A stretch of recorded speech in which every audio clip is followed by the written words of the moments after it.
morning, everybody. Buongiorno a tutti. Thank you very much for joining in and join the third day of RegenerAction and the fourth day of the European Agri-Food Week, through which we want to promote the European Commission, what they're doing, what we are doing together to regenerate the whole agri-food system.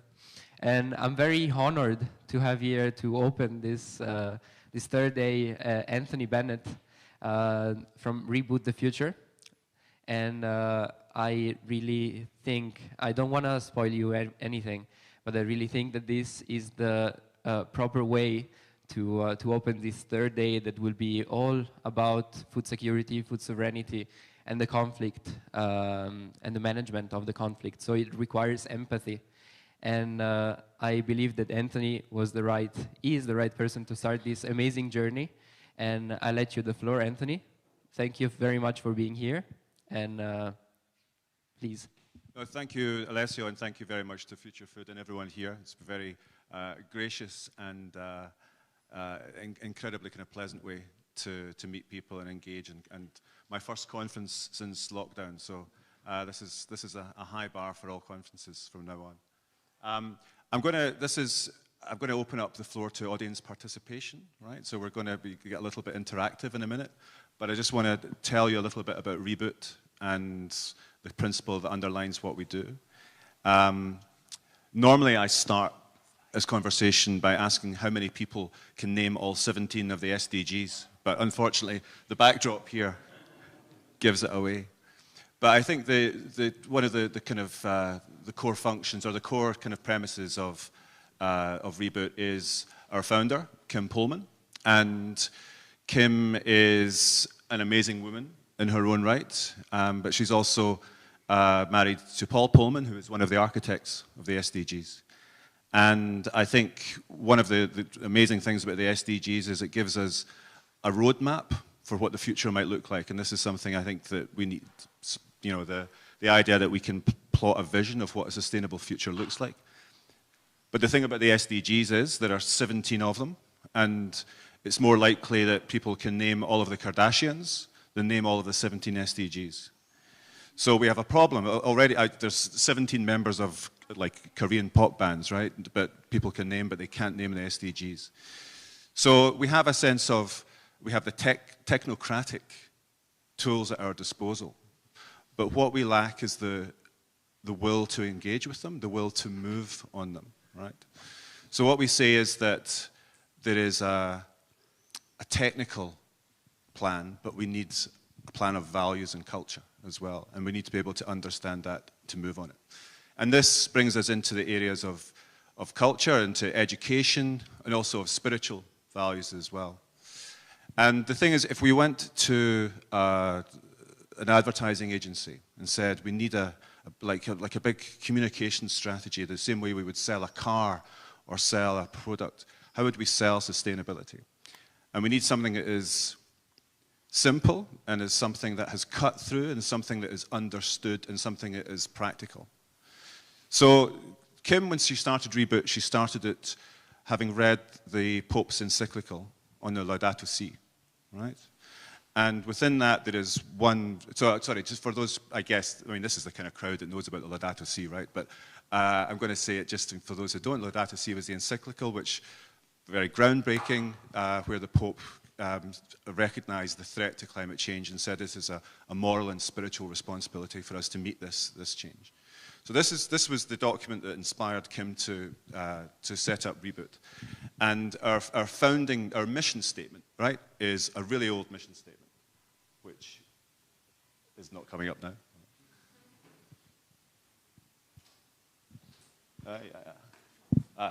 The golden rule. Now, the golden rule is, I think, maybe an Anglo-American term for something which I think most people have got a kind of take on, right? Most people have got an understanding of. And it exists in every spiritual tradition. The earliest recording of it is in Confucius, okay? But it's in every Abrahamic faith. It's in Zarathustra. It's found, there's at least 5 different examples in Africa. And it is,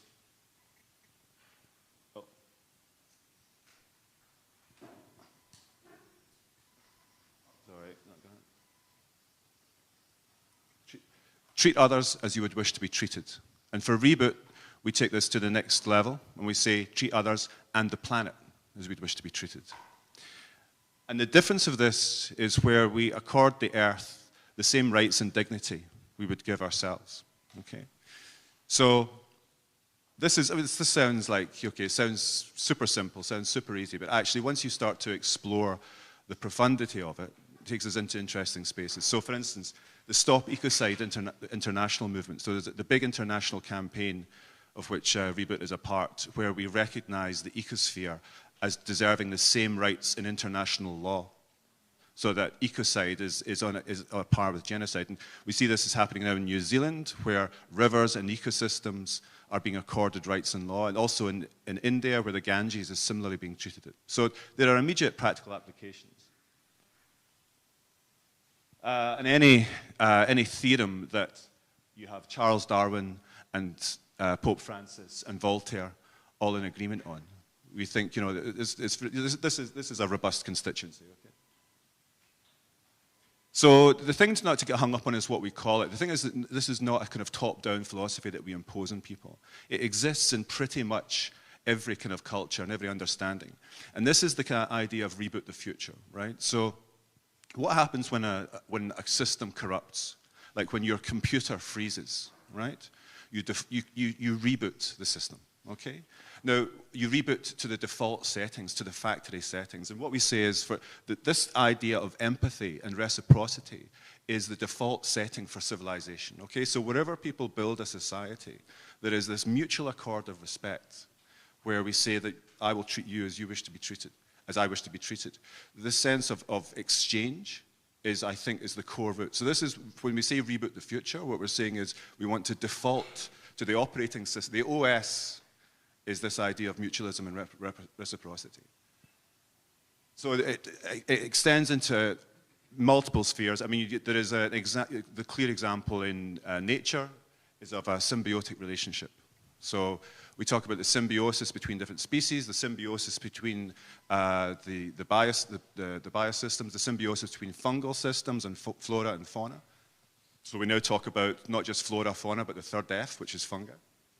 We talk about, in Africa, Ubuntu is just one of the terms. So we had a young woman from Cape Town came to work for us, and we asked her to talk about the golden rule, and she said, well, I reckon it's Ubuntu. But there are multiple other descriptions of it that we can use. And even in the basic use of the word kindness, right? So kindness is in English, it's literally what we have in kind, you and I, with one another, right? And common sense is the sense that we all share. Thomas Paine, the great kind of advocate of the American Revolution, he used common sense as a way to say that what we have in common is what we share, is what we assert, is what we have as our kind of root values, and this becomes the basis of the Declaration of Independence. So very quickly, the Golden Rule takes us in all kinds of interesting directions. We see it in business. So James Penny in the States, he built his business around this idea that you treat your customer and your employees with a sense of mutual fairness and respect. In the UK, we have the John Lewis Group, where every employee is a shareholder. And then we have Kate Raworth, whose work on donut economics is very much about recognizing the labor that is not accorded respect. So the labor that's typically accorded, for instance, to women, domestic labor, that we recognize this and extend reciprocity to this. And by extension, the way that we treat the natural resources of the world, that we treat them as something that is not worthy of our respect, okay? And that, in a sense, we have to love them back. The just transition, and again, I'm suspecting that a lot of people in this audience will know what I mean by this, but the just transition is that the global north and the global south have to learn to live in mutual reciprocity with one another. So the global north has an aging demographic. We consume 9 times what the south does, but the global south is a much younger demographic, and its population is growing while the north is aging. So we have to enter into a sense of partnership and mutualism on this. So the Just Transition movement, which was started by the ITUC, the International Trade Unions Movement, is the biggest manifestation of the Golden Rule we can think of. In healthcare, there's evidence where we look at the blood donation service In the US and the UK, in the US it's a marketplace. People buy and sell their blood, right? Whereas in the UK you give it freely, you donate it, it's a gift to the state, but also it's a gift back to you when you're unwell. And what's interesting about the system is that when people give it freely, there is actually more blood, there is more given. The system is healthier, right? So this is also interesting in time of COVID, and the idea of, I wear my mask to protect you, and you wear your mask to protect me, right? And this idea that nobody, rich or poor, is excluded from a pandemic. So you start to see that this very simple precept, actually, it gives us a baseline that we can work against. We have a neurologist, a neuroscientist coming up after me, so I put this one in. Donald Pfaff is a professor at Rockefeller University. Pfaff was on the New York subway one day, and he saw somebody fall in front of a train. He's going to die. Somebody else, instinctively, without thinking, jumped in front of the train and pulled the person off it. Like without a second to consider it. And Pfaff realized there was something he made the basis of his research, that there's something in the wiring of the brain where we are geared to act for the benefit of others. It's part of our survival instinct. There's no rationale to jump in front of a train when you see one coming. But there's something in human nature that wants us to thrive on a mutual basis. And so bringing us back to the realm of food, Levi Strauss, a French anthropologist, he writes about how he observes in the restaurants in the south of France that people will sit freely and have bottles of wine on the table, and you turn and you pour your glass of wine for your neighbor, and your neighbor does the same for the person next to them. And this extends throughout the whole restaurant. Now, in classical economic terms, nobody is profiting, right? But nonetheless, something has happened. And in that act of sharing, a society has been created, right? So this is the intangible that is not reflected within our current economic theory, but nonetheless, nobody is any more or less wine than they would have if they poured it for themselves. But something new has been created in the room. So this, we look at the golden rule as it extends with the writings of Caroline Steele. She coined the term Citopia, which means a utopia of food. And she recognizes, and I think this is not something at all new to people in this room, that the centrality of food is the conduit for culture. The literal act of sitting at a table with one another is the act where understanding is made. The act of according respect to food is the act of grace, okay, of saying thanks either to God or to each other to reflect the scarcity and the value of the food that's on your table. It's also an act of mutual respect to the people that you're dining with. And then you want to extend that respect of, well, the people who are selling you your food, or the people who are producing the food, or the animals that support it. And so therefore, if you extend that sense of reciprocity, you want to make sure that the people are paid well, the animals are treated well, and that something goes back into the earth. Again, this is all a discussion of the last few days. It's not new to this crowd. So, getting into some of the slightly more practical stuff, one of the big things that we do at Reboot is we are very interested in education. We work at the primary school, the secondary school, and the higher education level. The biggest part of what we do is secondary schools. We have a platform called globaldimension.org.uk. Now, it's very British because it's called Global Dimension, but it's just for British schools, okay? But we want to change that, and that's part of the reason why I'm here today. And it is effective. So the Italians are very, very progressive because you're the only country in the world that has climate change on your curriculum, right? So this is something we're a movement to make this happen in the UK and other countries. But in the meantime, what we do is we provide free school resources to teachers who want to smuggle the SDGs and climate science into their lessons. Not just geography and science, but also history, into culture, into arts, music, anything else we can do as well. So we have a great many resources here, and we have 17,000 teachers as subscribers. So we have, by extension, we have a reach of maybe, let's say, 450, 500,000 school students in the country, right? So we think of it, say, okay, that's an army, right? And it's also, it's important, that's like 14 to 18-year-old category of the people who are uniquely suffering from not just the pandemic, but also climate catastrophe, whose job security is in the future as well. So we regard this as the kind of the core constituency of the people we want to talk to.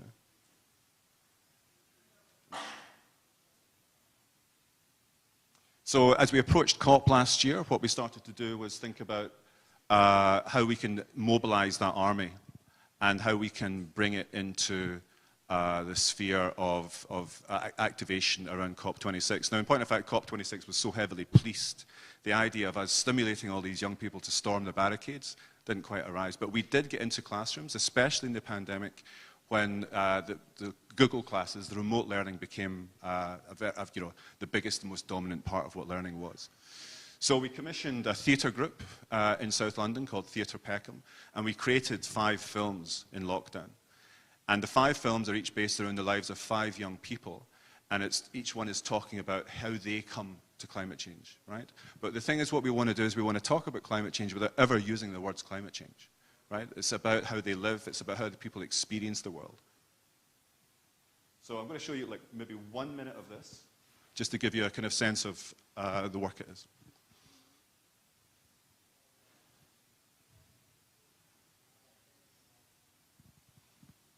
So this is the story of Jamal, who lives in a tower block in central London with his father, and it's about his relationship with food.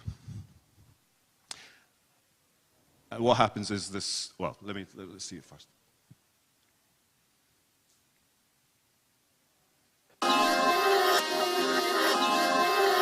Yeah.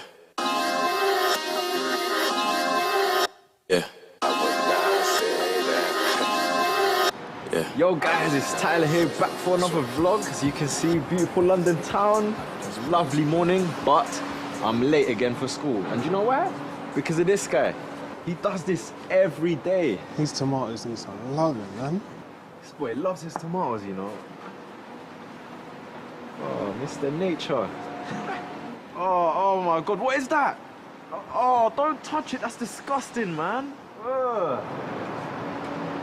Oh. No, man, it's just a worm.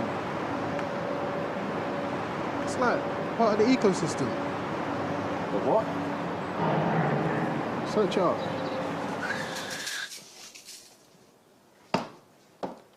What are you doing? It's my documentary film. It started as an ordinary day. Dad was cooking the chicken McNuggets. He had no idea what was about to happen. Oh. You're so embarrassing. Yeah. Okay, so we'll stop there, but it's about 7 minutes long. There are 5 movies, and each one is about a young person. This one in particular is about how he cooks food for himself and the problems, how you prepare food, where you get your food from, and what the difference is. But we never mentioned climate change. So this story is about a young woman and the relationship with her grandfather, and how her grandfather's house is on the coast, and coastal erosion comes in every year. The films are designed to be like TikToks. They're designed to be shared on the phone, but also the teachers can download teaching packs. And the idea is that these films are the basis of discussion.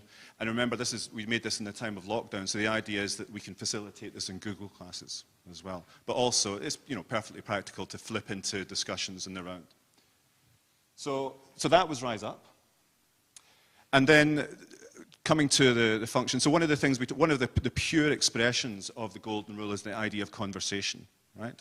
So conversation is a kind of magical process where you and I meet in a room, and I have knowledge and you have knowledge, and we share it, and we exchange it, and somehow by the end of the process, there is more knowledge in the room than there was accumulatively between us at the start. So we say that conversation is a kind of core function of what we do.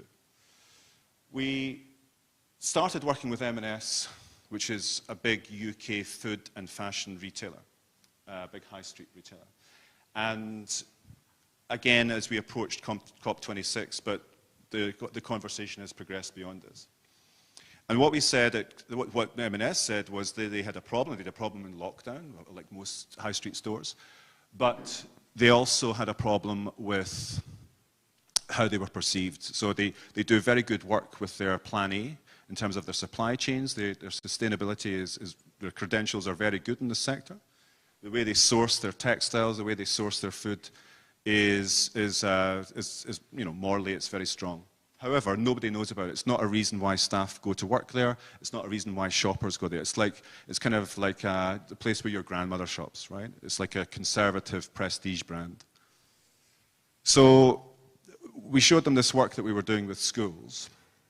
And we became, I think, conscious of how the dialogue between generations on climate was not a rich or profound space, okay? So the idea that mothers did not know how to talk to their children about climate change and vice versa. And this became a proxy for how M&S would talk to their customer base, right? So they have what they call Sparks loyalty scheme for their customers. It's a big retention scheme. So what we did was we created in-store discussions between their staff and their customers. And we brought in, just to mix it up a bit, we brought in school parties, okay? But this time, this was the point, if you remember, when nobody quite knew if we were going back into lockdown or not. So this was a pain both for the people planning the COP, but also for Marks and Spencer's in terms of opening their stores.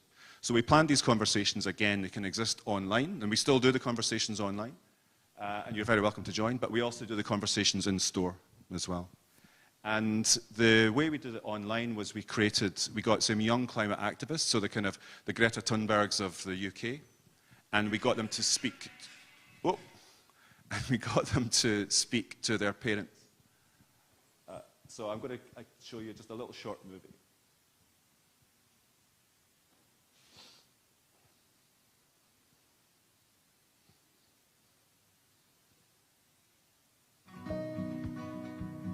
So this is what we showed to the staff in the first instance, and then we put it onto the online platform. Will affect the type of food we'll be eating in the future? 100%. Yeah, there's literally no doubt. I think it's definitely going to change how we eat and our eating habits.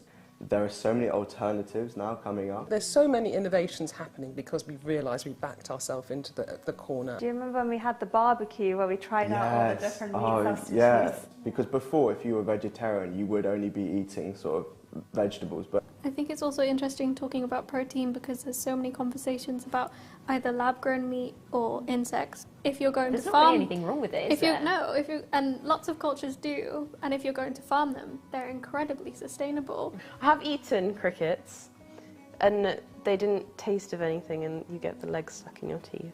But it was an interesting experience. Now there's more alternatives coming through, and I think that's really important because it's about adapting to our current situation, which is where we're using up too many resources and we're putting too much strain on the environment. Who grew, produced and prepared the last meal you ate? See if you can count up how many people took part in your meal, from the farmers to the cook. That's a really good question, isn't it? It was from M&S, actually. Oh God. I genuinely could not tell you. That's a intense. I mean, your last meal was mummy's food, wasn't it? Yeah. I don't know. Even the number of people in one bit of food, like an apple or some rice, was going to be a lot of people because supply chains are so confusing. I'm not sure who grew or produced it, to be honest. I don't even know where to start with that. Or even just taking notice of, like, because it's on the packet, but I feel like a lot of people don't look if they're buying fruit or veg, like what country it comes from. That's quite interesting to think that we know so little, actually, about where our food comes from. So it's a bit of an eye-opener, actually, isn't it? It's never really occurred to me to think of that before, but now I definitely will. Has your involvement in climate campaigning changed yours or your family's food habits? Okay. So you get the sense of it, right? So we have structured conversations, and then at this point we would take the Marks and Spencer staff, which is what I'm going to do with you now, right? And we would introduce schools group or some customers, and then we would put them into these kind of paired groups. So I have with me some discussion cards, right? Now, some of them are about fashion, but I've tried to kind of pick them out. So if you get a question about clothes, maybe ask me for another one. But what I'd like you to do is turn to your part, divide into couples, right? And I'm going to hand you a question. And like it says here, I want you to talk for 3 minutes to the other person, your answer to this question, and they be quiet. And then I'll shout. And then for 3 minutes, the other person talks in their answer to this question. Okay? It's a conversation for sure, yeah.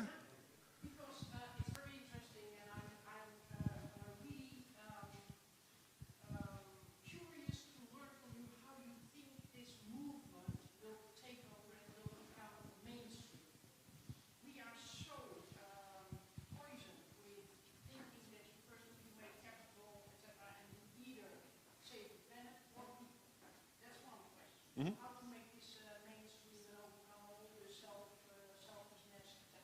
Second point is what I am looking at. I get the impression that this is very much about food because of the climate, and not food. Invest in yourself, in your physical health, in your cognitive wellness and development. Yeah, I mean, I have a very finite time to share this with you. I mean, yes to both your points. What I'm going to do, as I answer those questions, I will pass these cards around, and people can choose their favorite question, right? So if you pass that round, and people divide into two as I talk.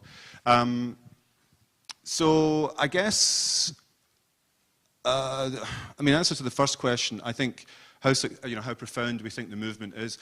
One of the things I'm very conscious, we deal a lot with school children, right? So we have, like we say, we have 17,000 teachers, right? So we have a lot of school children we have access to. I am conscious of and what we say is we work for the Fridays for the Future movement, which is the movement that Greta started, right? So the idea that kids stand outside the schools on a Friday afternoon and go on strike. Now, I think this is amazing, but I also think it's problematic, because I think that part of the issue is where we give children the responsibility of solving our problems, okay? I think that's unfair. And somebody said that the Fridays for the Future movement, it's a bit like the Children's Crusade. You know, when all the children marched to the Holy Land to fight the Saracens, that didn't go well, right? But it's also, you see amongst young people, there's a big expression of anxiety, what they call eco-anxiety, where they look at the future and they just get really stressed, and this exhibits itself in lots of mental health conditions as well. So part of the form that we adopt here is we don't want it to be a conversation between children. It has to be intergenerational, right? Not least of which because it's the parents and the grandparents who own the resources, right? It's this generation that has started to gobble up the world's resources exponentially since the 1970s, right? So it has to be a compact. It has to be a conversation between the younger people and the older people. So that's it. For me, I feel like Greta Thunberg is a fantastic individual, but I worry for her, right? I think it's too much pressure for one 18-year-old to be given. I think it's very unfair, and I hope she has people looking out for her. I guess that she probably does. But for me, you have to bring the parents along with it, because it is not just, it's not the right thing to say that it is for children to fix these issues. What was the second question? Well, I mean, I've kind of tailored what I've discussed here for this audience, because I know this is a kind of agricultural, food-focused audience. But no, for sure, we do a lot of work with artists. We do a lot of work with spiritual leaders, and with educationalists. So we say that, you know, Paul he's the SDG guy. He deals that hemisphere of the brain, which is about the kind of rational logic, but we're the other hemisphere of the brain. We deal with the kind of the culture and the empathy and the intuition.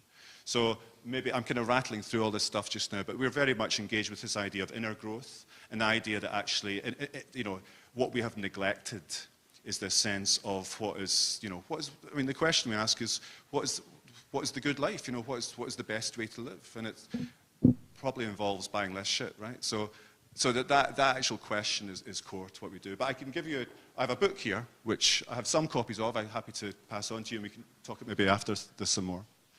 So breakfast, this is a real conscious breakfast.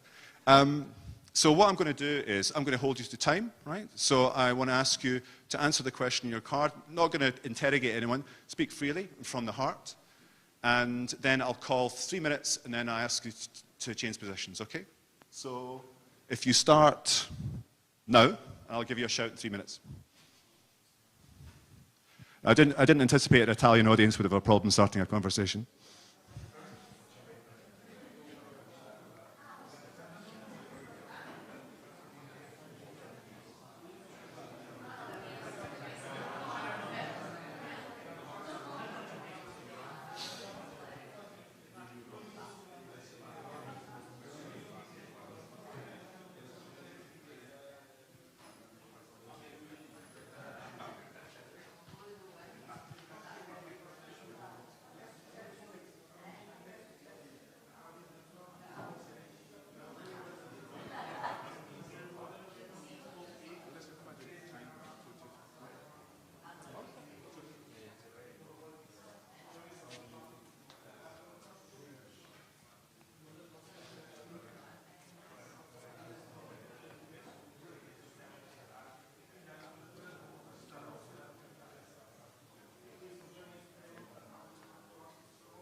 Hello, back again.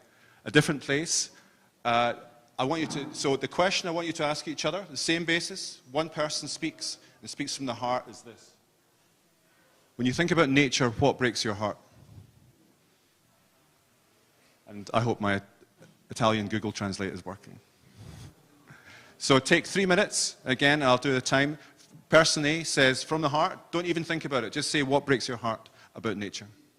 And then the other person will do the same, and I'll call time in 3 minutes. Okay, go.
Grazie.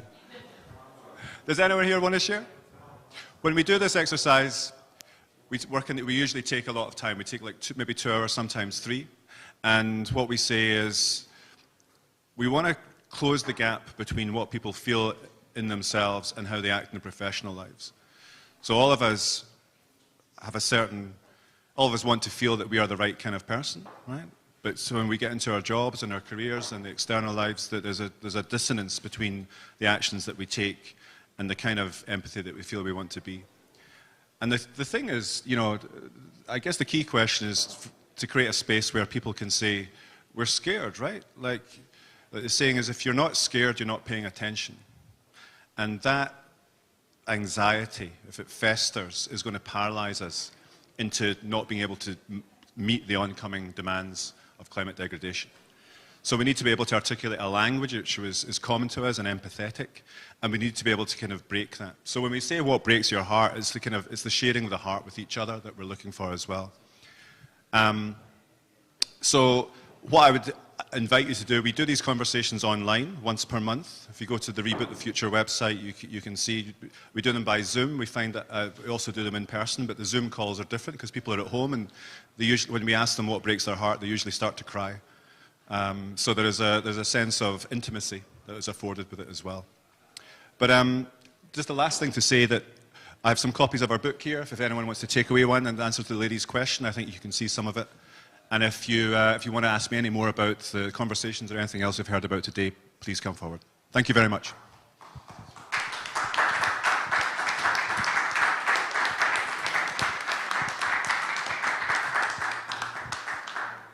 Thank you very much, Anthony. Thank you for sharing these beautiful thoughts and beautiful experience. I think it was touching just to like think about what breaks our hearts when we think about nature.